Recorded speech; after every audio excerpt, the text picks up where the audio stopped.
finca, ella protegía a los próceres de la independencia de Chile, allí los curaba, los ayudaba y les pasaba información que ella iba conociendo sobre los realistas en este territorio del sur del continente.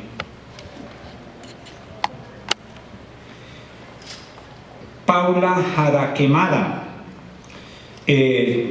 igual que Javiera Carrera, hizo parte de ese grupo de mujeres que apoyaron a los independentistas. Ella nace en 1768, allí en Chile. Hizo parte de esas tropas que lucharon por la independencia en la Concha de Rayada en el año 1818. Ella no se dejó manipular por las bayonetas ni las luchas de los realistas, y en un día de ellas se lanzó al frente con una espada y se enfrentó a varios de los hombres que estaban luchando en las tropas realistas, y murió el 9 de septiembre de 1851. Juana Azurday, por acá están los compañeros de Bolivia que saben mucho de ella. ¿Cuál fue la lucha de esta mujer en todo lo que era la provincia de Salta, Jujuy y parte de Bolivia, en la lucha de la independencia de lo que era el virreinato de La Plata? Se casó con Asensio Padilla, este matrimonio desde muy jóvenes. Ellos hicieron parte de las revoluciones de los pueblos bolivianos por la independencia de Castilla. Se sumó a la causa en la Suipacha de la pareja de estos dos caudillos, y fue el papel que Belgrano le reconoció el trabajo que ella estaba haciendo allí por la independencia, y en uno de esos enfrentamientos la vio como ella participaba en la independencia y la llama y le entrega el sable de él para que ella luche con el sable de él y ayudara a la independencia, como le digo, de lo que es hoy Bolivia y lo que es la provincia de Salta y Jujuy en el norte de Argentina. Lamentablemente ella muere olvidada y en la miseria en 1862 a los 82 años, y fue enterrada en una fosa común. Como muchas mujeres en nuestros países fueron totalmente desconocidas por el simple hecho de ser mujeres y que hicieron parte de este proceso de la independencia de las Américas.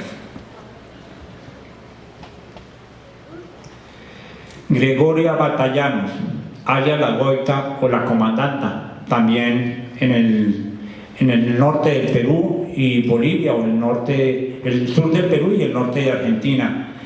Ella hizo parte de esta lucha por la independencia, y una mujer de 19 años nomás, la conocían como La Goita, y en el campo de batalla ya que ella luchaba como hombre. Ella utilizó un traje de hombre, de general, y vestía así, en contra de la voluntad de su papá, ya que los patriotas allí se iban por todas las provincias reclutando a los varones, y cuando llegaron a la casa de ella, la mayoría, los varones eran menores y la mayor era ella. Entonces ella se ofreció, pero el papá se opuso, y a pesar de que el papá de ella se opuso, ella se vinculó a las tropas como hombre, y era conocida con el alias o el nombre de... se me perdió el nombre de militar.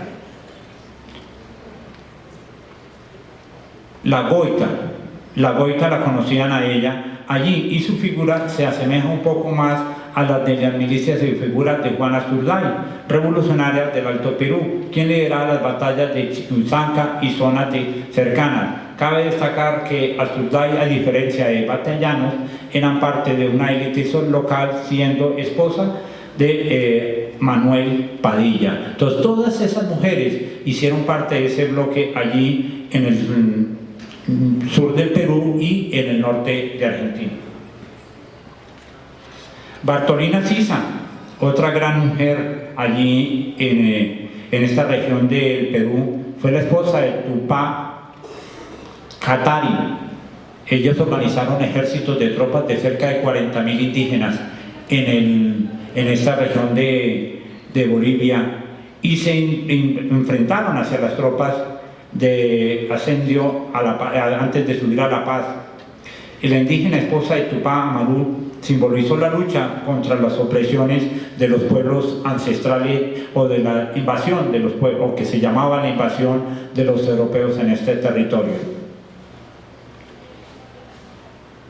Micaela Bastidas, indígena esposa de Tupac Amaru, símbolo de la lucha contra la opresión colonial, pero fue ignorada en las páginas de la historia hasta hace poco, cuando ya empieza a reconocérsele su historia en el Perú. Ella con su familia y con su esposo hicieron parte de este proceso de la independencia allí en el Perú. María Andrea Parado de Bedillo, otra de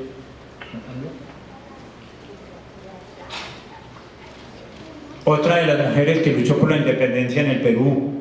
Su padre fueron Fernando Parado, criollo de ascendencia afroperuana, y Jacinta Jayo, mujer indígena, importante en los planes y movimientos realistas al servicio de la guerrilla serrana, donde se integraron con su marido y obviamente uno de sus hijos. Fue capturada, torturada e interrogada.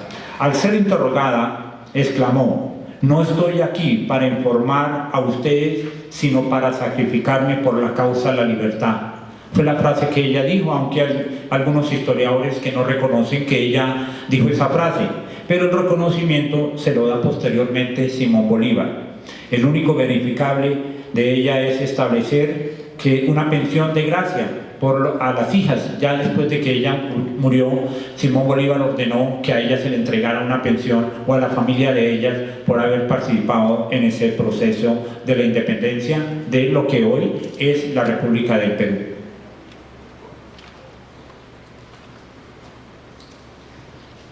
Francisca Zubiaga de Gamarra, la gran mariscala. Ella nació en Cusco en el año 1803 y murió en Valparaíso, en Chile. La conocían como la Mariscala. Fue una guerrera que, vestida de militar, luchó en los campos de batalla en las etapas de independencia, mostró su alma de caudillo y tras la consecución de la independencia en el Perú ejerció poder político en esta región. Su esposo, Agustín Gamarra, llegó a ser presidente del Perú, y es la participación que ella hizo en ese proceso de la independencia también de esta zona. Vamos a cambiar de país. En América siempre se nos habla que uno de los países que poco luchó por la independencia fue Brasil, pero resulta que allí las mujeres también hicieron parte de ese proceso. Sor Juana Angélica de la Jesús, o con el nombre verdadero Joana Angélica de Jesús. Ella nace el 12 de diciembre de 1761 y muere en febrero de 1822. Ella era religiosa, entró a la comunidad de los agustinos a los 20 años, y un día llegaron los realistas allí a buscar información al convento, y ella no les permitió ingresar al convento. Y la trataron de amenazar a ella, y ella dice una frase: "Atrás, bandidos, respeten la casa de Dios, solo enfrentáis pasando por encima de mi cadáver".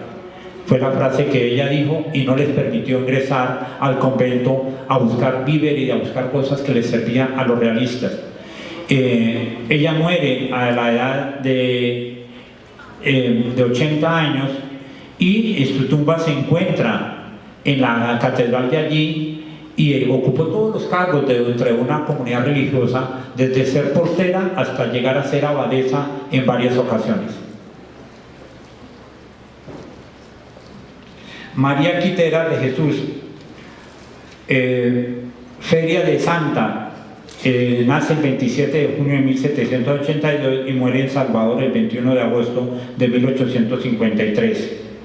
María Quiterena era una mujer analfabeta, ella no estudió, pero vivía en el campo, conocía todas las estrategias del campo y luchaban por ellas allí y las apoyaban a las mujeres. Aprendió a pelear y a montar al caballo e hizo parte de esas tropas. Juana María de Lara Villanueva Díaz de Bedoya, otra de las mujeres que lucharon por la independencia en Asunción, en Paraguay. A los 27 años de edad, con quien se casa y no tuvo hijos. Sin embargo, su esposo ya era el segundo matrimonio y crió los hijos de él. En la lucha de la independencia, doña Juana María consagró su tiempo a ayudar a las personas, a obras de caridad, y en la época de la independencia ayudó a proteger en la finca de ella a los revolucionarios de la independencia en Brasil y protegió a muchas personas. Otras mujeres que hicieron parte de esa independencia en el sur del país fue Facunda Esparetti, las Juanas y Ana Micaela Monteroso hicieron parte de esa independencia. En Uruguay, las anteriores eran de Paraguay, en Uruguay encontramos también algunas mujeres que hicieron parte de ese proceso de independencia, entre ellas Ana Micaela Monteroso, que ayudó a proteger en el Río Grande de la Plata, a un lado y al otro lado del río, a los próceres que hicieron por la independencia y les ayudaron a pasar información, a hacer correos humanos y a transportar armas y mensajes de un pueblo al otro. Y llegamos a México, a hablar de las mujeres que acá hicieron parte de ese proceso. Gertrudis Bocanegra, de Lazo de la Vega, de Michoacán. Ella nace el 11 de abril de 1781 y muere allí mismo el 11 de octubre de 1817. Gertrudis Bocanegra, así simplemente fue conocida, novohispana, que apoyó los movimientos insurgentes durante la Guerra de la Independencia de México, fue descubierta y sentenciada a muerte, ya que no quiso informar acerca de las fuerzas insurgentes del gobierno virreinal. Fue sentenciada a muerte y fusilada en la plaza de San Agustín, en la misma villa de Pátzcuaro. Su función principal era ser un correo humano. Recordemos que ella llevaba las correspondencias de un pueblo a otro, ya que no adivinan dónde los guardaban, entre los senos. Ellas cogían el rollo, lo envolvían y se metían en los senos el rollo y lo llevaban de un municipio a otro. En 1992 se hizo una película titulada Gertrudis, basada en su vida, que fue interpretada por una actriz mexicana. María Ignacia Rodríguez de Velasco Osorio Barba, conocida como la Güera Rodríguez, 1778-1851. Nació en Ciudad de México el 20 de noviembre de 1778. En 1792 contrajo matrimonio con el militar José Jerónimo López de Peralta de Villar y Villamaní, y primo, y con quien tuvo 4 hijos. Fue miembro de la alta nobleza novohispana en este territorio. Tuvo contacto y conocimientos y contactos muy importantes con Simón Bolívar y con Agustín de Iturbide, igualmente con Alejandro von der Humboldt. Gracias a sus relaciones con las actuaciones políticas, fue una de las mujeres que más influyó en los hechos históricos de México. María de la Soledad Leona Vicario Fernández San Salvador, más conocida como la Leona Vicario, también de acá de México, 1789-1882. Fue una de las figuras más destacadas de la Guerra de la Independencia de México. Se dedicó a informar a las insurgencias de todos los movimientos que podían interesarle y ocuparían la capital del virreinato. Perteneció al grupo de Guadalupe y financió con su propia fortuna insurgencia. Fue una de las primeras mujeres periodistas de México. Contrajo matrimonio con Andrés Quintana Roo. En el Congreso de la Unión se le concedió el título honorífico de Benemérita y Dulcísima Madre de la Patria. Y alguien que todos sabemos de ella, Josefa Ortiz Girón de Domínguez, la corregidora de Querétaro. En el libro que publiqué en el año 2019 sobre el bicentenario de la independencia de Colombia, comienzo el capítulo de las mujeres con ella. fue la persona que le informó al padre Hidalgo de los movimientos de los realistas.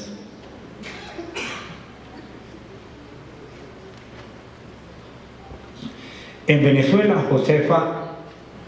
Josefa Joaquina Sánchez, otra de las mujeres que luchó por la independencia de Venezuela, nace en 1765 y muere en 1799, muy joven. Su cuerpo fue colgado porque no quiso hacer lo que los europeos decían. El tiempo es muy corto y son muchas mujeres. Voy a saltarme algunas de ellas porque son muy secas.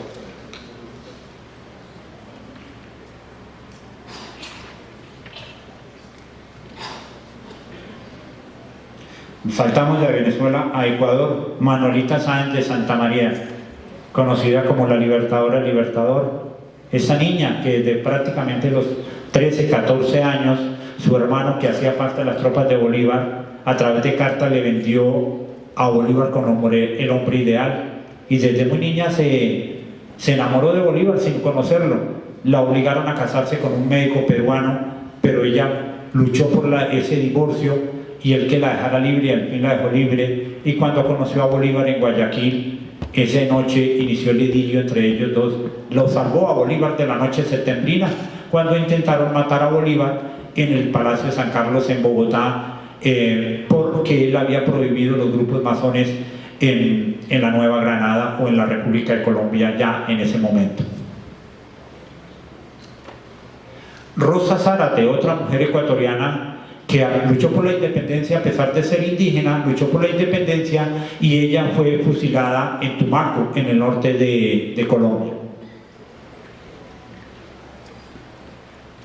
Manuela Casiñanes, también del Ecuador, ayudó mucho a la independencia de la Nueva Granada. Recordemos que la Nueva Granada estaba conformada, o que Colombia estaba conformada por la Nueva Granada, la Capitanía de Caracas, la Presidencia de Quito y la Audiencia de Panamá. Y comenzamos el tema de las mujeres de la independencia de la Nueva Granada.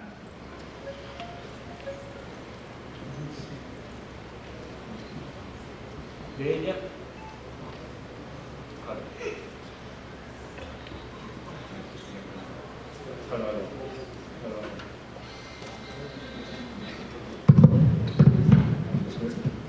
Pues vamos a hablar de las colombianas, que son muchas. En Colombia son 1.480 mujeres que hicieron parte del proceso.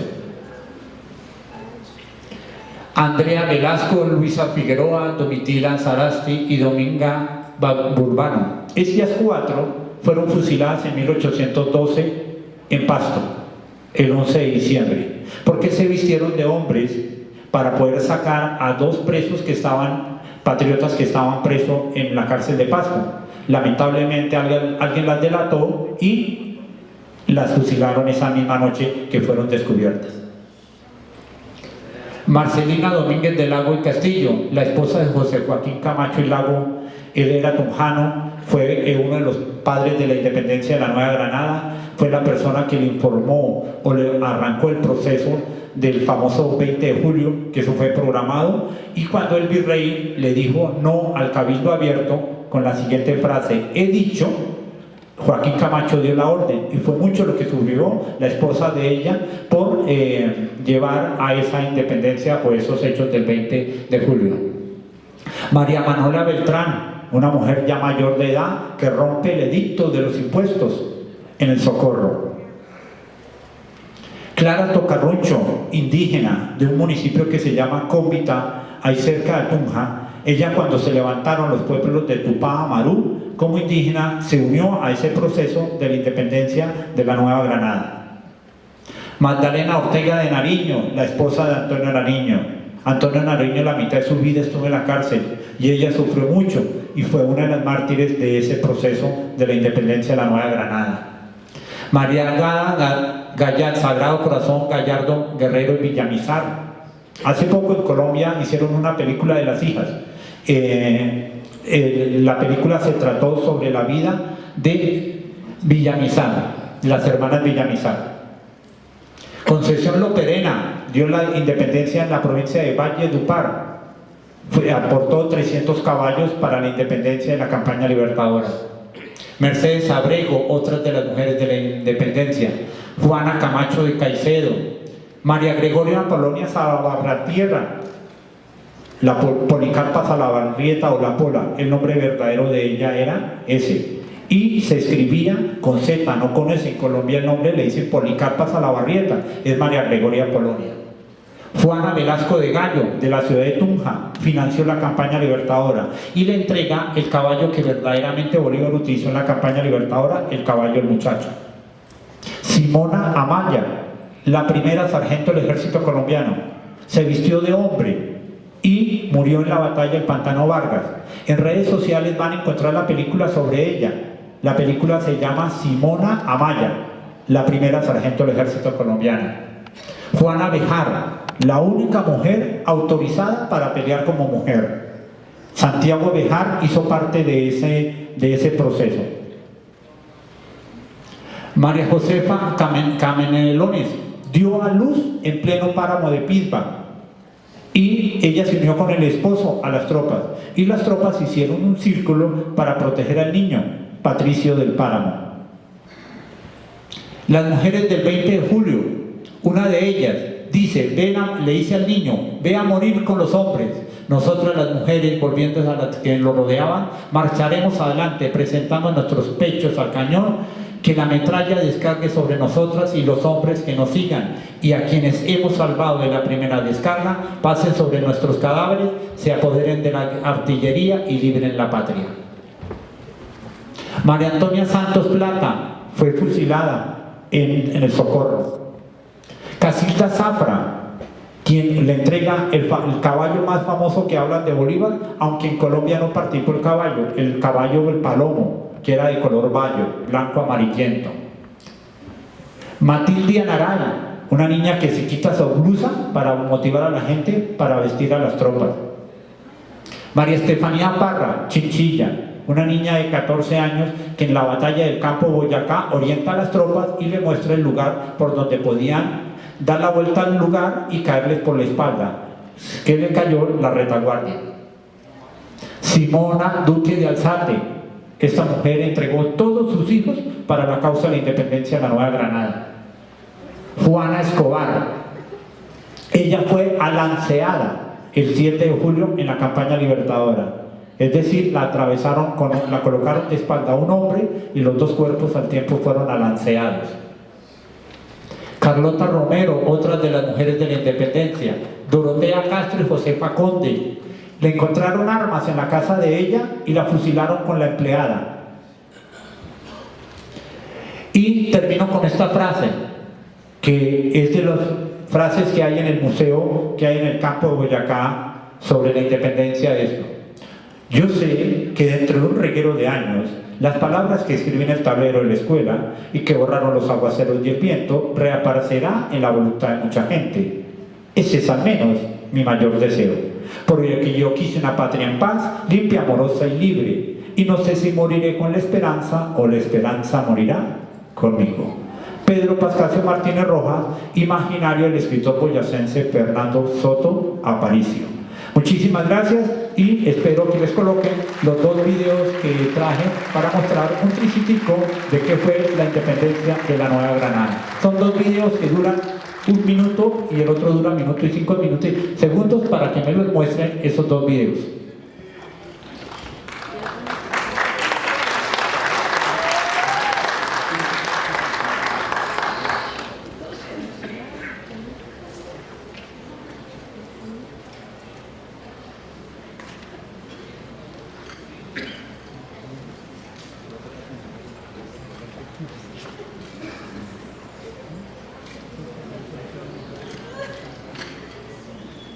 ¿No tiene sonido?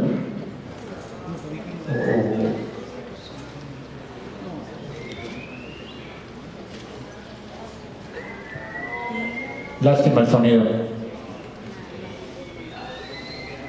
Esto es de la ciudad de Tunja, un video promocional de la ciudad. Se conoce la ciudad de Tunja como cuna y taller de la independencia de la Nueva Granada, donde se planificó todo. pudo cómo se realizara la independencia. ¿Por qué Tunja fue la capital de ese proceso? Porque ya era una república independiente, la República Federal de Tunja, y el presidente era Camilo Torres, y la constitución fue la misma de los Estados Unidos.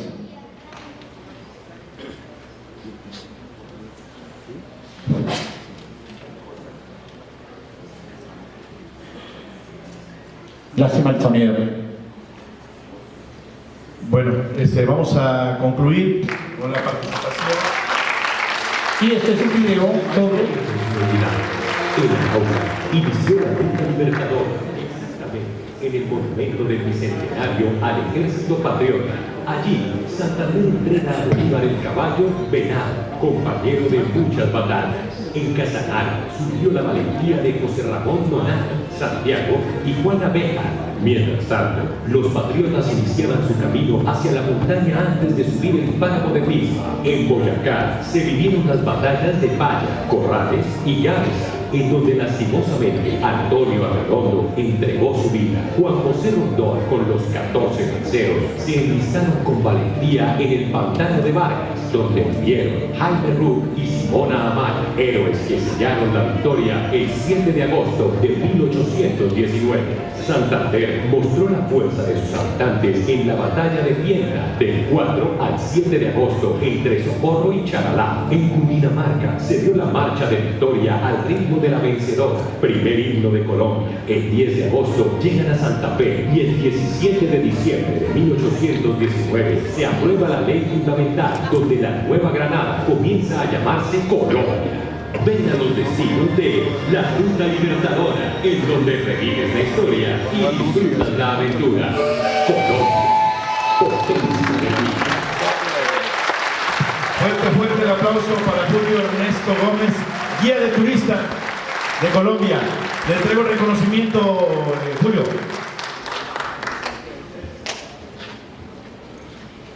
Ahí lo Le entrego un reconocimiento a nombre de la Asociación de Guías de Turistas Certificados de México, un presente, y también Café Michoacán. Muchísimas gracias por su tiempo, por su dedicación y por venir desde su tierra hermosa, Boyacá.